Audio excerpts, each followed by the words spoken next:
A quick recap on the last episode of this RV build. First I showed the 20-foot, pristine, beautiful mobile traveler on a 1982 Ford Econoline chassis. Then we did a little bit of work on the engine and finally got it to fire, but it sounded like absolute garbage, and we're going to dive into why that was the case. Stay tuned.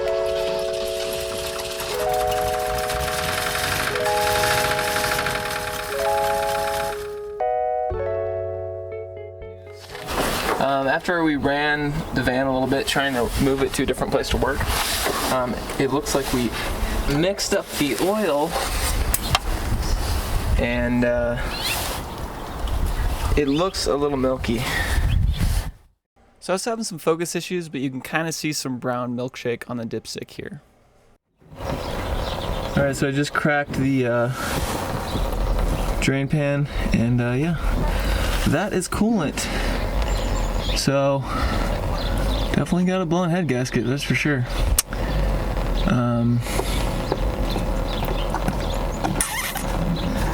Looks like I'm gonna have to drain the coolant if I want to try to start it again and just run just oil in the system, no water at all. So yeah, we'll drain the oil, we'll drain the coolant, which right now is kind of the same reservoir. The goal was just to get the RV moved to a place on the property where I could work on it better. So, running it without coolant didn't seem like a big deal. So yep, that is exactly what you don't want to see. But that's okay because I was prepared for this conclusion. Hopeful that it wouldn't happen, but here we are. Alright, so I got the coolant almost all the way drained out here, and I'm leaving that guy cracked open with the pan under it, and I was considering putting used oil in the engine, and I didn't, but I did put new oil in it. So just trying to move this thing around the yard. I'm gonna go ahead and turn it over, and I bet I'm gonna try to turn it over, and I bet the water pump will push some water out of that reservoir into my pan. Cross your fingers that she'll start and run a little bit better with oil rather than just coolant.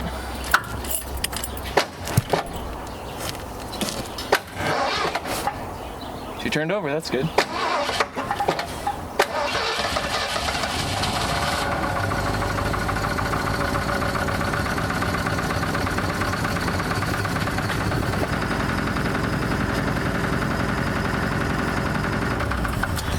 Yeah, she's not even smoking anymore. Still sounds like there's a knock or something, but no smoke is good.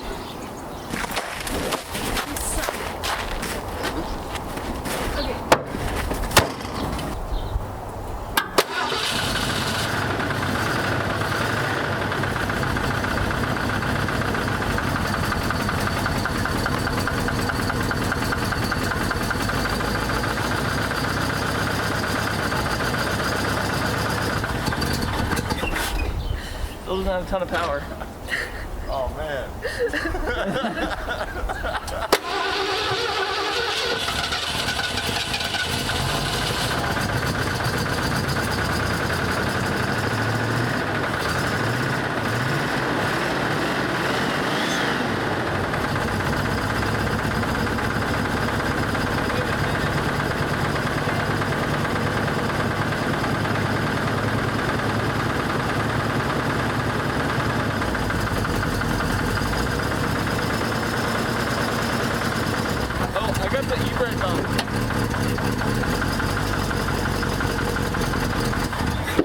Come on, baby. Is the smoke getting more black, or? Yeah, it's getting more black and big. It was like no smoke before, and then the second time you turned it on, it was like all smoke. It's more smoke as like before. Hey Jesse, it's more black coming off like the bottom right here. So right below your cab where you have a hole in your exhaust, it looks more black there and then white out the back, which is kind of weird. That is kind of weird. I don't know why there's white still. Is there actually? We're not getting hot yet, so I'm just gonna let it idle for a second.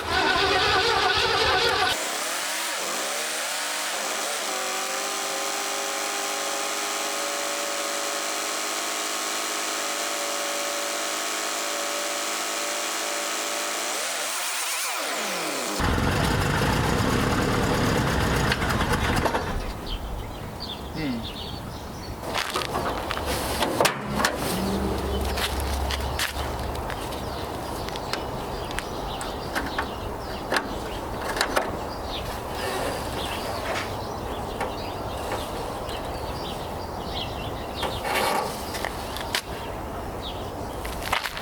dun, dun, dun, dun, dun.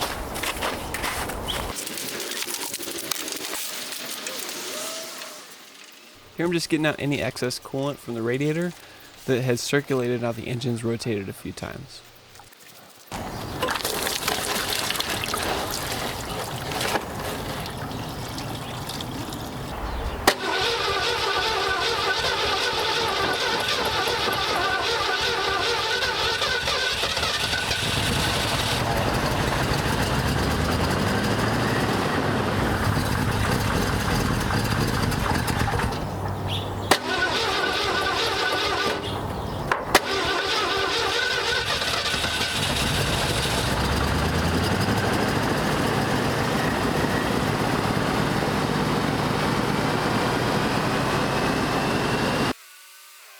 So this time I went ahead and left the drain plug out of the radiator so that it could kind of work all the coolant out of the system, and did start to run a little bit better. But I did have to shut it off because obviously it would overheat if you just let it run like that. So here's something kind of interesting. You can see the exhaust is actually coming through the coolant system. I'm trying to get all the exhaust out of the vehicle right now. You can see that that's exhaust coming out right now of the coolant system. Alright, that's a lot of white smoke. It's not really that black. So I don't think it's oil, I think it's just coolant. Or mostly coolant. It does smell a little bit of oil, so there might be a little bit. After most of the coolant was out of the engine, it was time to take this thing on its final journey with this engine.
So I did have to do some left foot braking to keep this thing running. It's running pretty rough.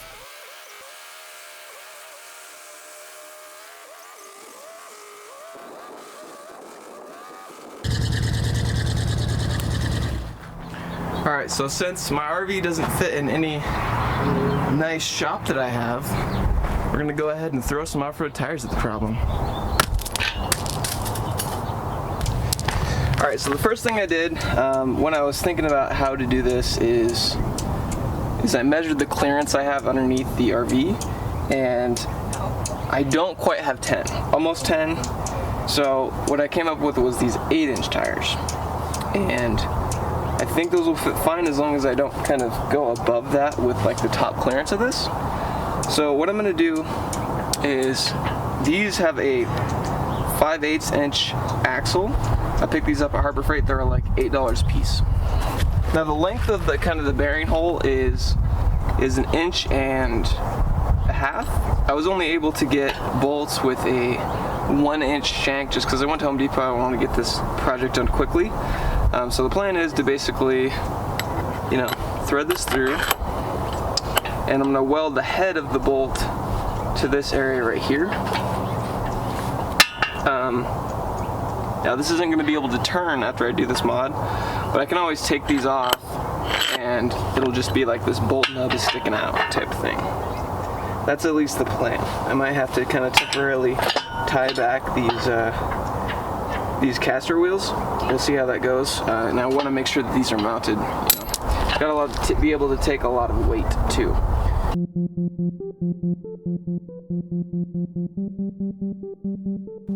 Alright, so I cleaned off this metal right here, and I got this guy right here that I'm going to put just kind of one bolt length below. Right there.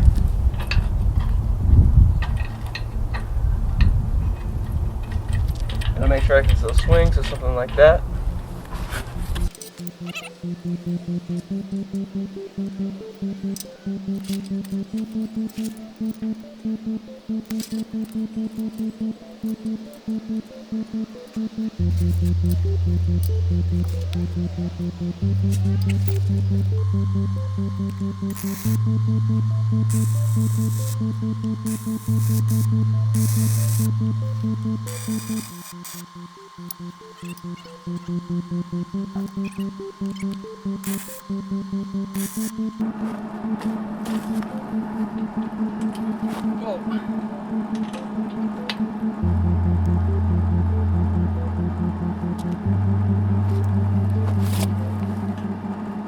So unfortunately that looks like it's not quite far enough down.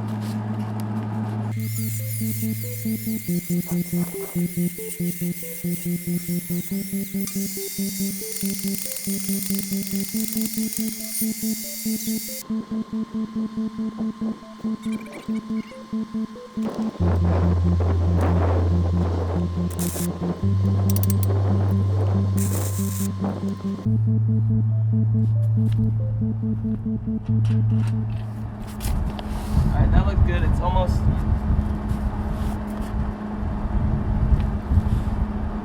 flush at the top.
Back and forth, pretty darn good. I think that some of the wheels could come up a little bit. That wouldn't hurt anything to do that. Yeah, I'm just excited that I can kind of roll this around. Turning is going to be kind of a total pain, but one thing I might need to do is put some brakes on it, because right now if it rolls down like a hill, it'll be kind of a roll-away train type situation. Pretty good. More worried about the ends than anything, because I can kind of rock back and forth. But let's test and see if I can get underneath the RV.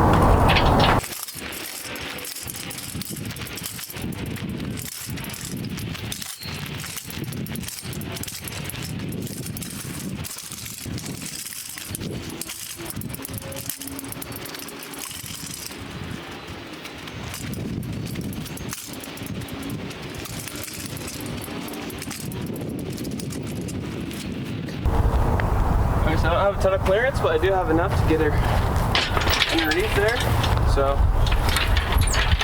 think that's going to work out for me. And I guess one thing to mention is, I think this is going to work, but if one of those fails on me and I have the engine up in the air, that's going to be kind of a catastrophic failure. because what am I going to do? I'm going to have to set the engine down in something. If it's kind of part way out, you know, I'll have to fix it while it's kind of, you know, in a critical situation. So I got to make sure that those are good. So I'm going to make sure to reinforce this. So if you do that at home, you got to think through if you get stuck in that situation. So this might seem like a quick aside, but as soon as I found out that there was an issue with head gasket or something, you know, bad in the engine, I went to find a replacement engine. I use a site called car-part.com. You just type in your information and it takes you to a bunch of junkyards, salvage places that have used parts. I've never used these guys before or since, but it was the, you know, cheapest, quickest way for me to get a used complete engine. I considered getting a crate motor, but they wouldn't warranty an RV. I finally called them and my RV was low enough weight so I could get a warranty. And then I found out the lead times are crazy long. So that's why I ended up going with the used solution. I just selected one of these companies on car-part, gave them a call, and placed an order. Whether or not buying a 40-year-old used engine is a good idea or not, I'll leave that up for you to decide. I did end up getting exhaust manifolds on one side, so that was another reason I went with this route. But anyways, we will go over this engine in a little bit more detail when I go to prep it for install and install the engine. But getting the used engine in did give me an opportunity to test the cherry picker, and I did have to mount the wheels like 2 inches lower, so put like a 2-inch lift kit on the cherry picker, because as the picker was loaded, the rubber tires compressed and the solid casters would drag on the ground as you tried to move it around. Here you can see my method of attaching the wheels. First I put the wheel on, then a washer, and then 2 nuts that are kind of pre-loaded so that the wheel can still rotate but doesn't fall off. For some reason this particular wheel didn't roll very well, so make sure to check your wheels before you get them, because I ended up replacing this one later.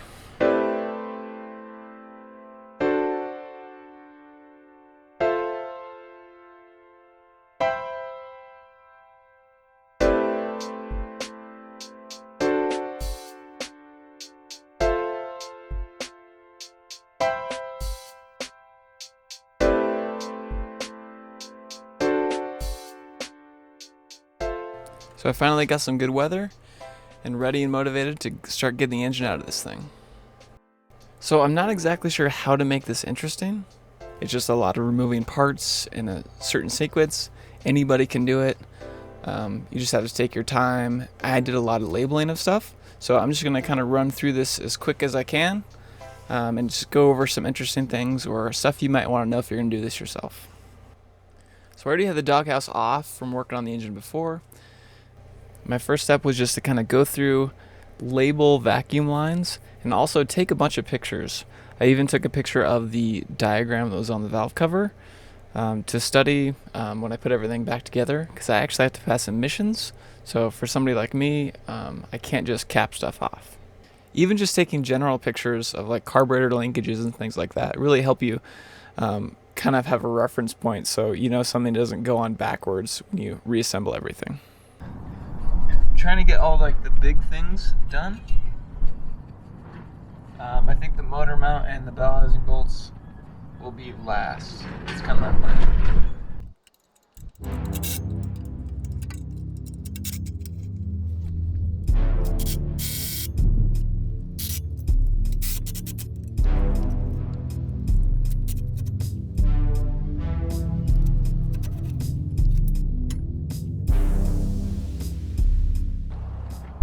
So it looks like holding on this grill, there's some screws down here.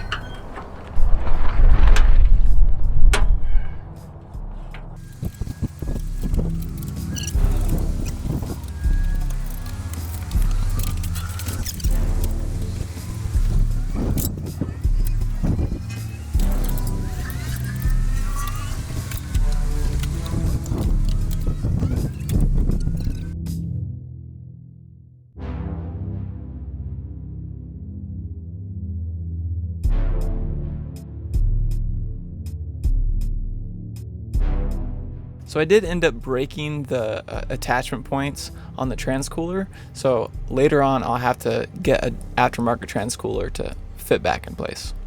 So here I'm doing some more labeling, Right now I'm working on the cruise control module. I've heard a lot of people say these older cruise control modules are super dangerous. Anybody use these things? Because it would really be nice to have cruise control on this RV, but I'm not sure it's safe.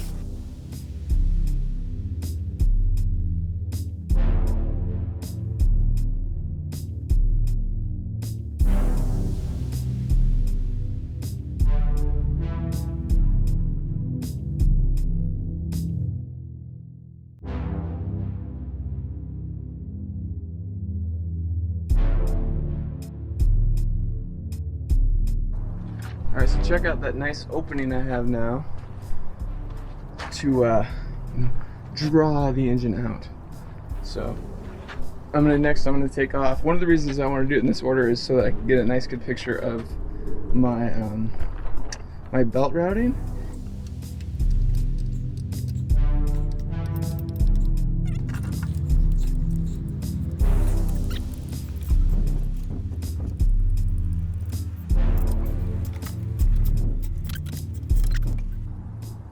Yeah, you can kind of see in there, you can start to see the bolt for the torque converter.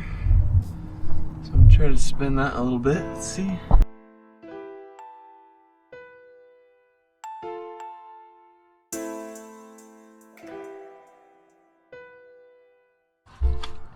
Alright, so check this out. That's their ground wire. And hopefully you can see, but basically it's not really even connected. I mean, it is connected by like a couple strands, but that's gonna need to be re-crimped. So there's my ground.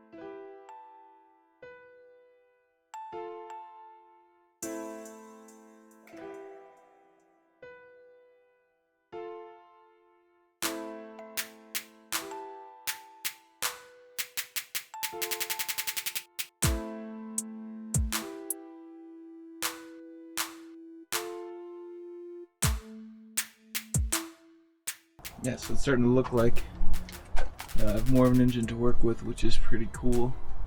The last accessory I think I'm going to take off is that guy right there, which is the smog pump, and then I guess we'll see what's going on.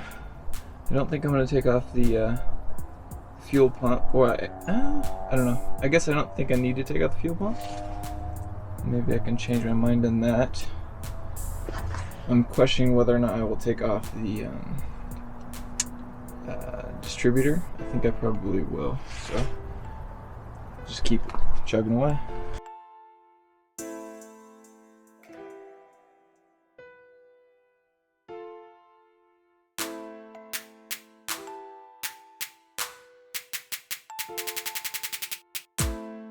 So here I'm bundling up wires and getting everything kind of ready for the engine removal, and I did have to take off the distributor and the intake just because cherry picker clearance in the van. I needed to get it far in there and then lift up and get it out of the front of the vehicle.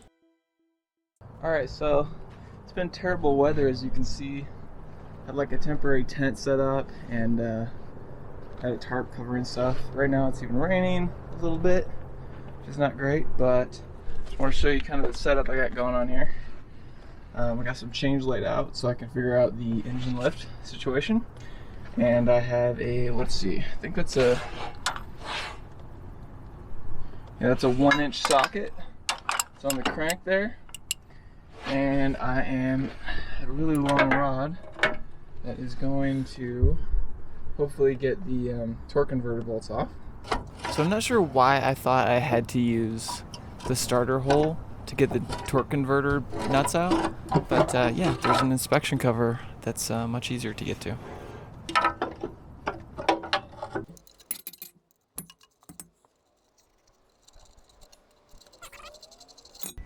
Okay, and now I have access to that guy right there.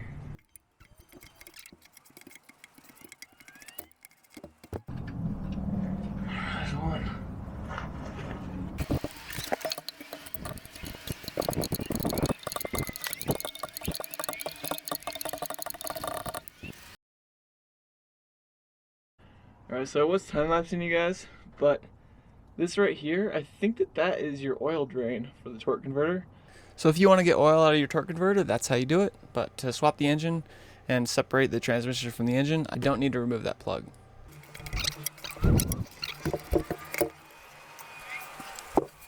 Alright, so today I'm going to try to figure out if I can use these chains, since this is only one chain, to make a mount or a way to lift up this engine.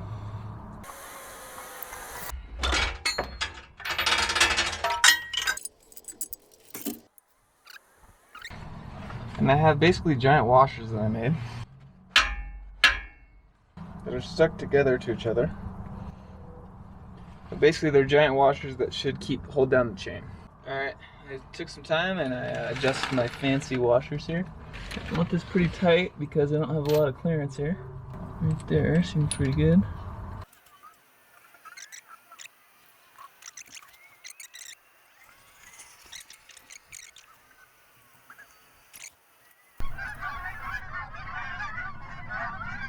That's what I got going on right there.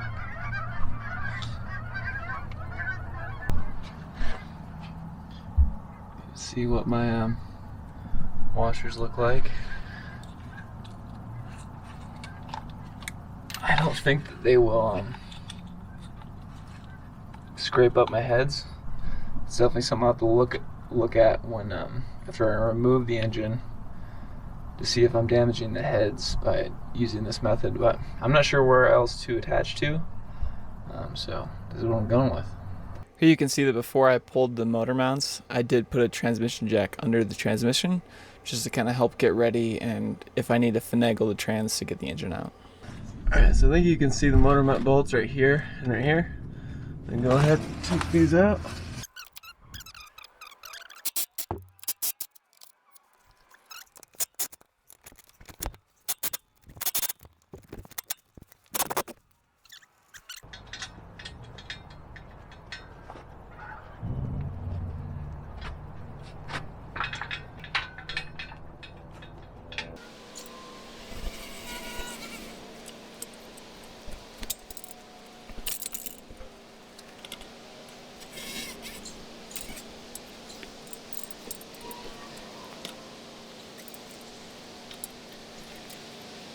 Looks like I'm gonna have to take the bumper off. I just need that much more travel, unfortunately.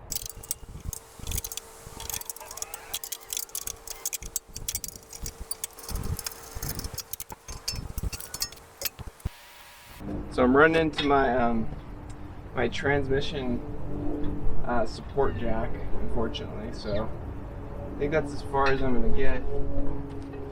So I could extend this a little bit. Don't try that at home if I do.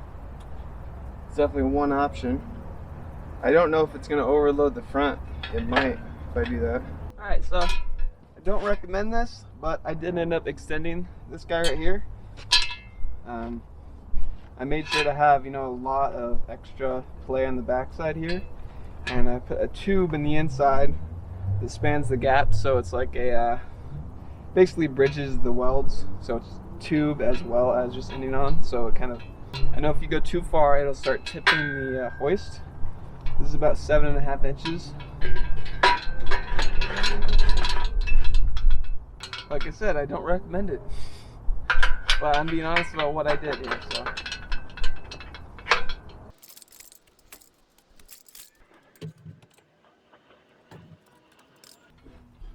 alright, so this little link would work.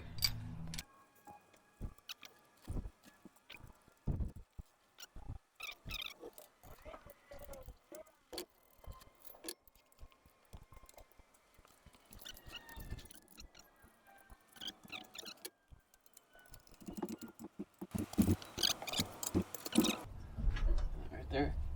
It's got a little bit of tension on it. Now I'm going to go ahead and start removing the bell housing bolts.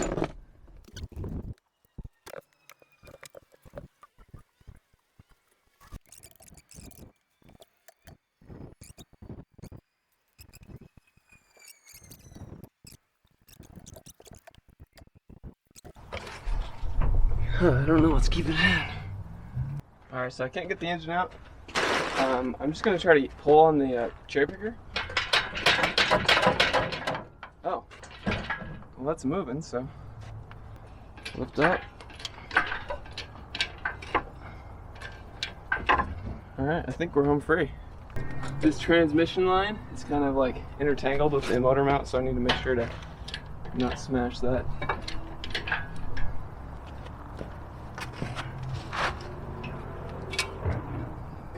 Clear that now.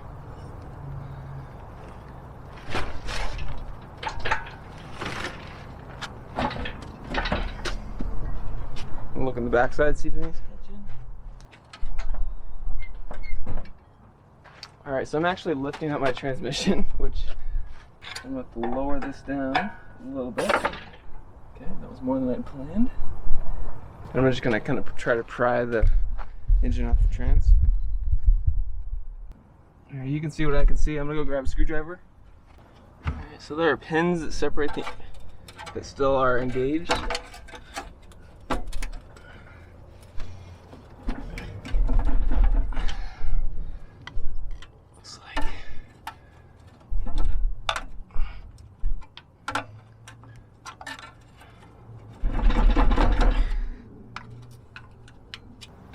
Passenger side looks home free. It's actually the driver's side right here. Alright. I think we're good. And yeah, that plate is coming with the engine. I don't know that it has to, but it is. So I'm gonna go and give a couple of lifts to the engine.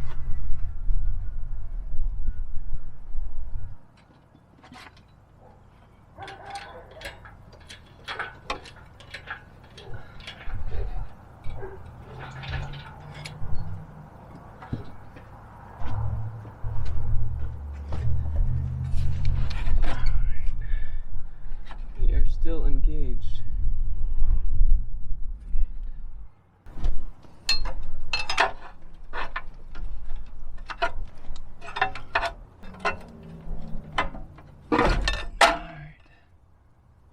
Okay, we're disconnected from the torque converter now. So this is my first automatic transmission.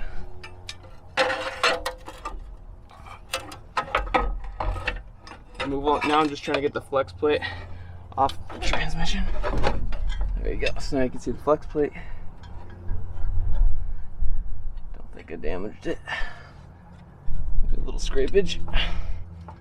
But yeah, now I can go ahead and try to pull this guy back. Making some progress. It's pretty good. Okay, so she's draining a little bit of coolant into a pan, so I'll let that continue.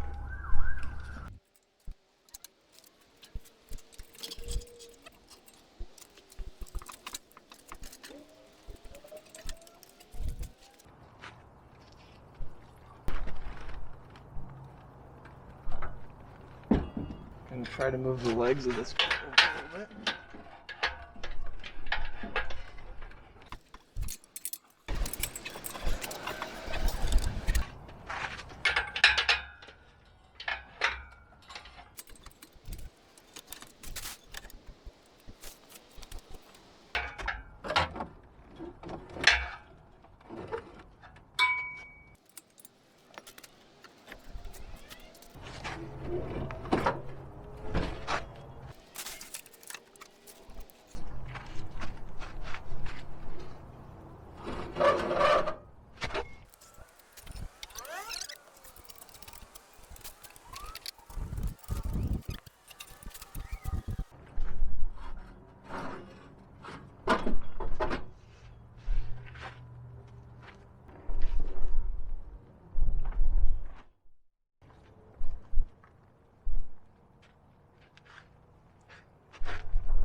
So we're successfully out. That is good.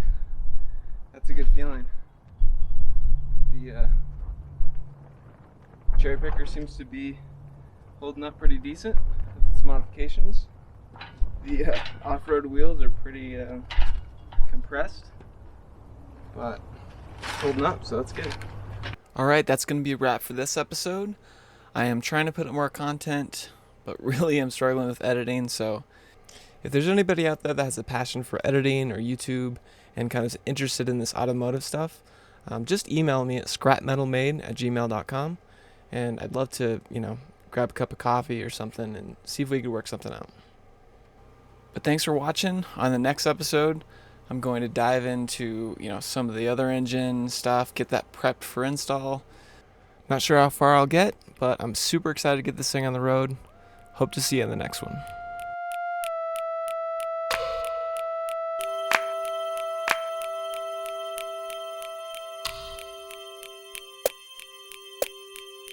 Thank you.